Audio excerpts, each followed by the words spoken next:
আসসালামু আলাইকুম রহমতুল্লাহি ওয়া বারাকাতুহু। আমি মুফতি শামসুল হুদা বলছি। আপনি ভুলবশতভাবে চুরি করে ফেলেছেন, কিন্তু আপনি ধরা খেয়ে যাবেন।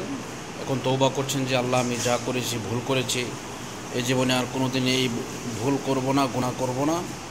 আপনি যদি এমন প্রমিস করে থাকেন, তাহলে ইনশাল্লাহ আপনি অবশ্যই আপনি তওবা করবেন। তওবাটা হচ্ছে এইভাবে করবেন: আস্তাগফিরুল্লাহ রাব্বি মিন কুল্লি যামবি ওয়া আতুবু ইলাইহি লা হাওলা ওয়ালা কুওয়াতা ইল্লা বিল্লাহিল আলিয়্যিল আযীম।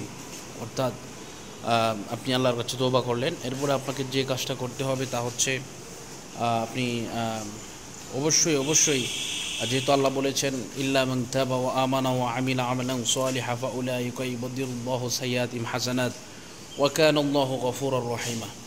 আপনি প্রথমেই তওবা করলেন, এরপরে আপনাকে তদবির করতে হবে। তদবির করার জন্য আপনার নাম, আপনার পিতার নাম, আপনার ঠিকানা দিতে হবে, এবং তদবিরের জন্য যোগাযোগ করলে এই নম্বরে যোগাযোগ করবেন 01643063744। তো ইনশাল্লাহ এই নম্বরে যোগাযোগ করলে আয়না পড়া, রুটি পড়া, চাল পড়া, বাটি চালান, এই সমস্ত যা কিছু আছে সব কিছু থেকে ইনশাল্লাহ আপনি মুক্ত থাকবেন, এবং আপনি আপনার কোনো সমস্যা হবে না। আপনি অবশ্যই সুন্দরভাবে জীবনযাপন করতে পারবেন। আপনার দ্বারা কোনো কিছু সমস্যা হবে না, আপনার কোনো ক্ষয়ক্ষতি হবে না। কেউ যদি আপনাকে বান দেয় বা কোনো চালান দেয়, সে চালানের মধ্যেও আপনার নাম উঠবে না ইনশাল্লাহ। তো এমনইভাবে কাজ করে দেওয়া সম্ভব। আপনারা যদি যোগাযোগ করতে চান, আমি আবারও বলছি, এই নম্বরে যোগাযোগ করবেন 01643063744।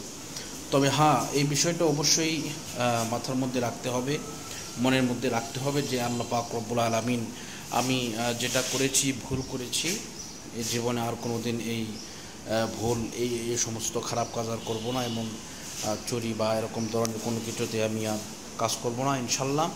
100% আপনাকে আমি গ্যারান্টি দিয়ে বলতে পারি, আপনার কোনো সমস্যা হবে না, আপনি কোনো সমস্যার মধ্যে পড়বেন না। অনেকেই আছে কুফরি কালাম করে বান দেয় এই সমস্ত করার জন্য, ইয়াগুলা ছোটানোর জন্য। তো এই বিষয়গুলো থেকে ইনশাল্লাহ যত ধরনের তদবির আছে, কবিরাজির যত ধরনের তদবির আছে, যত ধরনের নাম ওঠানো বা চাল পড়া, রুটি পড়া, আয়না পড়া, বাটি চালান, এগুলা যা আছে সব কিছু থেকে ইনশাল্লাহ আপনি মুক্ত থাকবেন। আপনার কোনো সমস্যাই হবে না ইনশাল্লাহ। তো আপনাদের সকলের সুস্বাস্থ্য এবং দীর্ঘায়ু কামনা করছি। এই মুহূর্তে আপনাদের কাছ থেকে বিদায় নিচ্ছি। ফাল্লাহু খায়রুন হাফিজু ওয়া হুয়া আরহামুর রাহিমিন। আল্লাহ পাক আমাদের সকলকে ভালো রাখুন, সুস্থ রাখুন, সুন্দর রাখুন, সেই প্রত্যাশা করে এই মুহূর্তে বিদায় নিচ্ছি। আসসালামু আলাইকুম রহমতুল্লাহি ওয়া বারাকাতুহু।